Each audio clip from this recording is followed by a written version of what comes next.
সোমবার বিসিবির সভা, যা থাকছে আলোচনায়। গেল মাসের বাংলাদেশ ক্রিকেট বোর্ডের বিসিবির নতুন সভাপতি হিসেবে দায়িত্ব গ্রহণ করেন আমিনুল ইসলাম বুলবুল। দায়িত্ব গ্রহণের পরেই ইতিমধ্যে চলতি মাসে দুটি বোর্ড সভা করেছেন। টেস্টে বাংলাদেশের এই প্রথম সেঞ্চুরিয়ান। বুলবুল নেতৃত্বাধীন বিসিবি এবার আরও একটি বোর্ড সভা করতে যাচ্ছে। আগামীকাল সোমবার বিকেলে 3টায় মিরপুরে বিসিবি ভবনে অনুষ্ঠিত হবে এই সভা।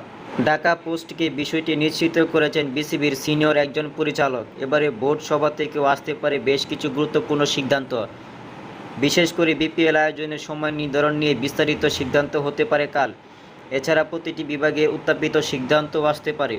সম্প্রতি শ্রীলঙ্কার কাছে টেস্ট সিরিজ হারের পর অধিনায়কত্ব থেকে পদত্যাগ করেন নাজমুল হোসেন শান্ত। নতুন টেস্ট অধিনায়ক নির্বাচনের বিষয়েও এই সভায় প্রাথমিক আলোচনা হতে পারে।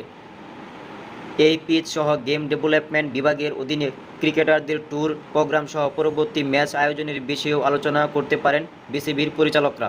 গত 26শে জুন অনুষ্ঠিত হয়েছিল বাংলাদেশের টেস্ট স্ট্যাটাস প্রাপ্তি জয়ন্তী অনুষ্ঠান, যার অংশ হিসেবে প্রায় সপ্তাহখানেক সময় ধরে দেশজুড়ে 6-এ-সাইড টুর্নামেন্টের পাশাপাশি পেসার ও স্পিনার হান্টের আয়োজন করে বিসিবি।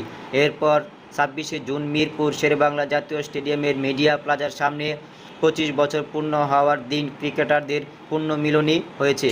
যদিও সেখানে টেস্ট মর্যাদা প্রাপ্তিতে অবদান রাখা বিসিবির সাবেক দায়িত্বরতদের দাওয়াত না দেওয়ার মতো সমালোচিত ঘটনা ঘটেছে।